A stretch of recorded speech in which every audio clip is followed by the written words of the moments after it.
Good morning students. Cost accounting दे विच अज असी डिस्कस करांगे कि लेबर कॉस्ट जिहड़ी आ वो किस तरीके दे नाल कैलकुलेट की जाती आ। इहदे विच क्वेश्चन नंबर 22 सॉल्व करांगे।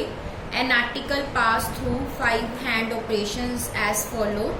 ऑपरेशन 1 2 3 4 5 दिते आ। टाइम पर आर्टिकल दिता हरेक ऑपरेशन का, ग्रेड दिता है ते हरेक वर्कर दियां वेज रेट दित्तियां per hour. The factory work 40 hours week and the production target is 600 dozen per week. Prepare a statement showing for each operation and in total the number of operation required and the labor cost per dozen and the total labor cost per week to produce the target output. ਹੁਣ ਇੱਥੇ हर article के according ਤੁਹਾਨੂੰ time दिता होया आ और असी 600 डजनस जोड़े हैगे आ वो एक वीक च बनाने आ। सो सानू कैलकुलेट करना पेगा पहला कि 600 डजनस बनाने दे लई सानू कितना टाइम लगेगा।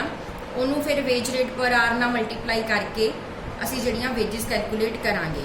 So question number 22 operation number 1 2 3 4 and 5। उस तो बाद टाइम पर आर्टिकल तुहानू दिता होया 15 minutes 25 minutes 10 minutes 30 minutes and 20 minutes. हुण सानू एक आर्टिकल का टाइम दिता है, असी टाइम कढ़ना आ 600 डजनस के लिए। की करांगे 15 नू मल्टीप्लाई करांगे 600 डजनस मीन 7200 आर्टिकल्स और इनू डिवाइड कर देंगे 16 साडा टाइम अकॉर्डिंग टू आवर्स जिहड़ा आ जाएगा।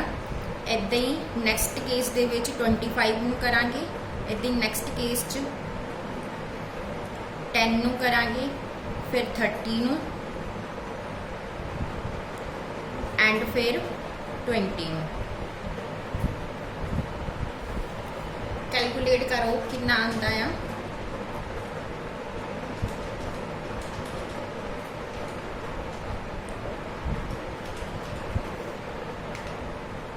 पहले केस आ गई 1800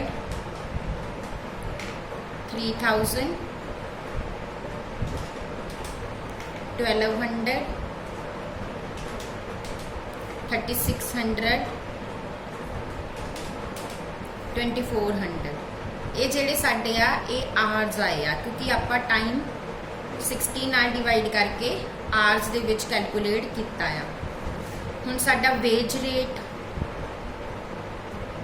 पर आवर दिता होया 65 पैसे 55 पैसे 45 पैसे 40 पैसे एंड 35 पैसे एंड आप इन्होंने मल्टीप्लाई करके हुण टोटल वेजिस जड़ियाँ वो कैलकुलेट कर लाँगे।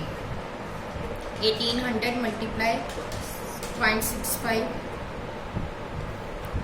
3000 multiply 0.55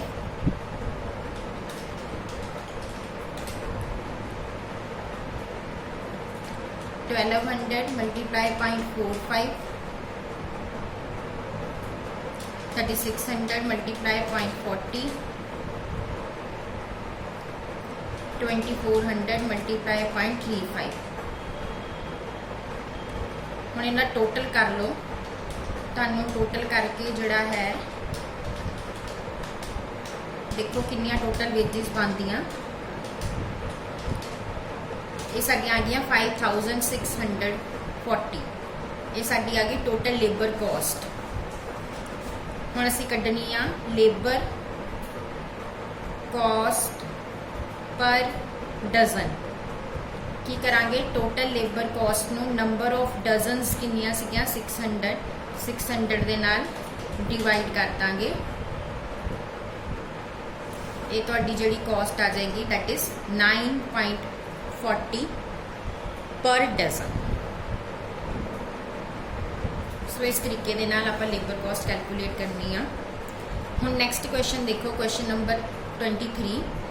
from the following data prepare a statement showing the cost per man day of 8 hours. Basic salary दिती हुई आ, लीव सैलरी दिती हुई आ, employees contribution to provident fund आ, employees contribution to provident fund आ, pro rata expenditure on amenities आ to the labour and number of working hours in a month आ। हुण ये सारा कुछ जिहड़ा हैगा आ पूरे मंथ का जिहड़ा तुहानूं डाटा दिता होया आ। सो सब तो पहला असी इसे डाटे के अकॉर्डिंग जिहड़ी आ टोटल कॉस्ट कैलकुलेट कर लैंदे आ, साडी किन्नी बनदी आ।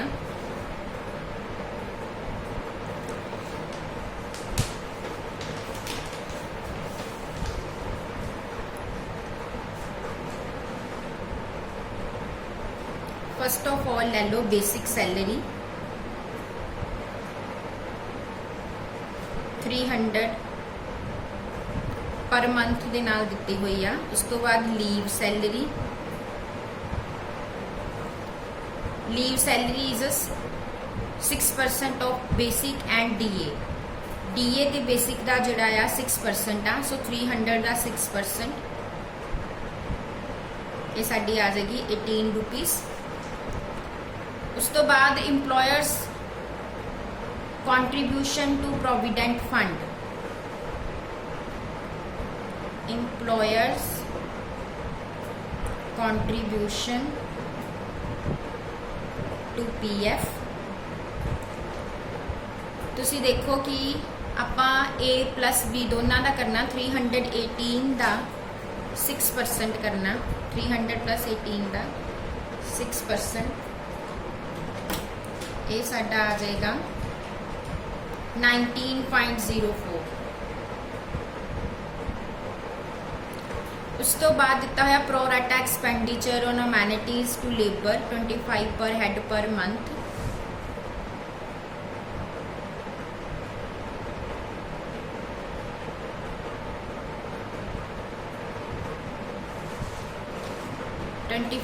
पर हेड पर मंथ सारा डाटा हुण साडा मंथली आ गया।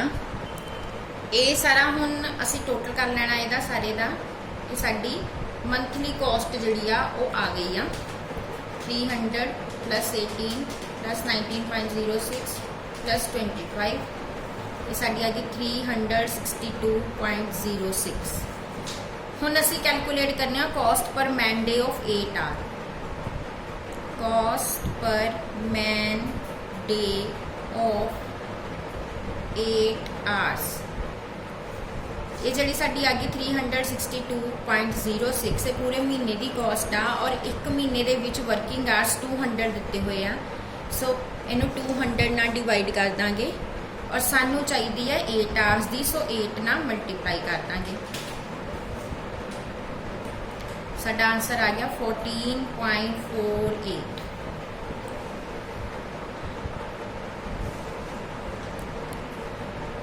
उस तो बाद अगला क्वेश्चन देखो, ये भी उस तरह का आ। ये बेसिक 300 दी है, डी ए 75 दिता, इस तो इलावा 10% बोनस भी आ।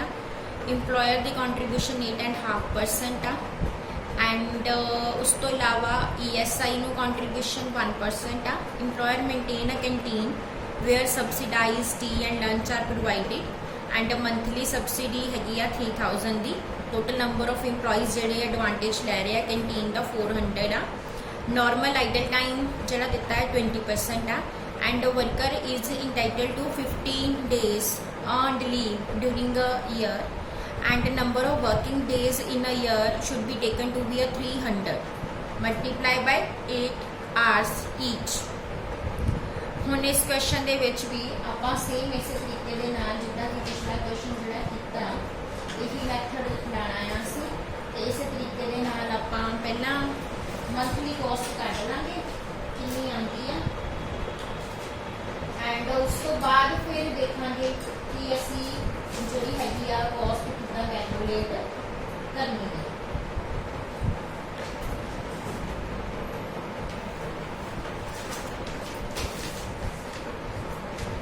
Question number 24।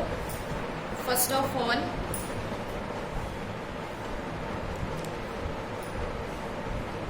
ਜਿਹੜੀ ਉਹਦੀ ਬੇਸਿਕ ਆ ਉਹ ਹੈਗੀ ਆ 300 ਐਂਡ ਡੀਏ ਦਿੱਤਾ ਹੋਇਆ 75 ਪਰ ਮੰਥ।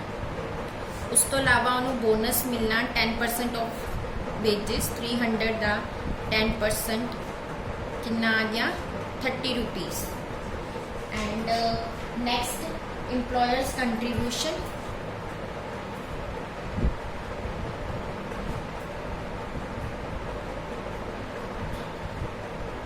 To PF। जी PF की कंट्रीब्यूशन हैगी आ वो कितनी दी हुई आ 8.33%।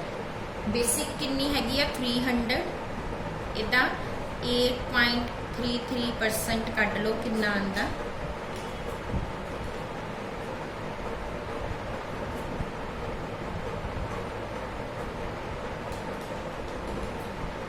साडी आ गई 25 रुपीज़। उस तो बाद इंप्लॉयर्स कंट्रीब्यूशन टू ESI देख लो, ये दी हुई है 1%। 300 का 1% असी करांगे तो साडा आ जाएगा 3 रुपीज़। एंड उस तो इलावा जिहड़ा तुहानूं दिता होया आ सबसिडाइज्ड कैंटीन फैसिलिटी आ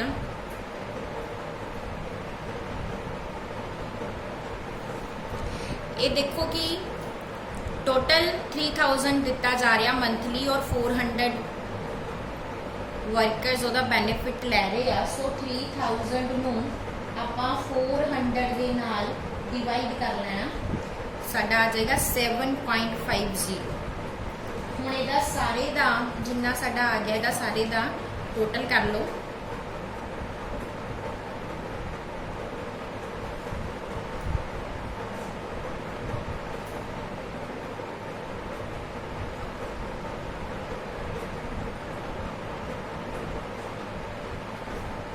साडा टोटल कितना आ गया 440.50। हुण साडियां मंथली वेजेस आ गई आ, असी लेबर कॉस्ट कड्ढनी है पर आवर। सो सानू जिहड़े हैगे पहला मंथली आवर्स भी कैलकुलेट करने पैने आ। आपां किस तरह कैलकुलेट करने आ, वर्किंग आवर्स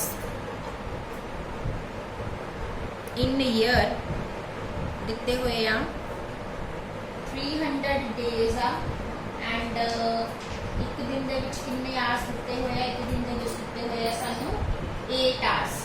सो 300 नू 8 नाल असीं मल्टीप्लाई कर लांगे, वर्किंग डेज इन ईयर जिहड़े हैगे आ साडे आ जाणगे 300 मल्टीप्लाई बाय 8 ये साडे आ गए 2400। हुण असीं इहदे विचों लैस कर दिंने आ लीव आवर्स। 15 डेज दी अर्नड लीव आ और 15 नू 8 ना मल्टीप्लाई करांगे 120 आ जाएगा। सो 2400 चों तुसी 120 माइनस कर दो तो आ जाएगा 2280 आवर्स। हुण इहदे विचों लैस करांगे normal idle time. Normal idle time जिहड़ा आ दैट इज़ अ 20%। 2280 का 20% करांगे तो आ जाएगा 456। हुण इहदे विचों कर दो माइनस, साडा आ जाएगा 1824 आवर्स। ये साडे आवर्स आ गए इन अ ईयर।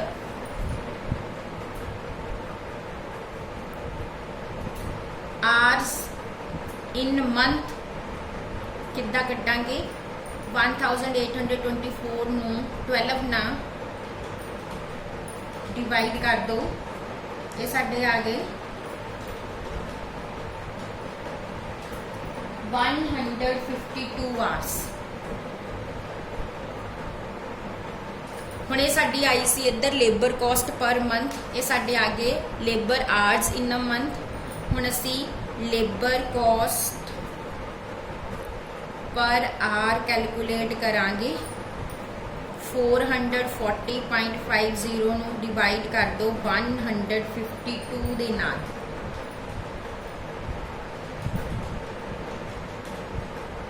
ये साडा आ गया 2.89। 90 ਇਹਨਾਂ ਨੇ ਲਿਖਿਆ ਹੋਇਆ, ਇਹ ਸਾਡਾ ਆਈ ਜਾਣਾ 2.90। ਸੋ ਇਸ ਤਰੀਕੇ ਦੇ ਨਾਲ ਹੁਣ ਦੇਖੋ ਅਲੱਗ-ਅਲੱਗ ਮੈਥਡਸ ਆ, ਅਲੱਗ-ਅਲੱਗ ਕੁਐਸਚਨਸ ਨੇ, ਉਹਨਾਂ ਨੂੰ ਅਲੱਗ-ਅਲੱਗ ਆਪਾਂ ਤਰੀਕੇ ਦੇ ਨਾਲ ਜਿਹੜਾ ਹੈਗਾ ਸੋਲਵ ਕਰਨਾ ਆ। ਸੋ ਇਹਦੇ ਨਾਲ ਹੀ ਸਾਡਾ ਅੱਜ ਦਾ ਟੌਪਿਕ ਖਤਮ ਹੁੰਦਾ ਆ। ਨੈਕਸਟ ਸਮ ਅਸੀਂ ਨੈਕਸਟ ਲੈਕਚਰ ਡਿਸਕਸ ਕਰਾਂਗੇ। Thank you.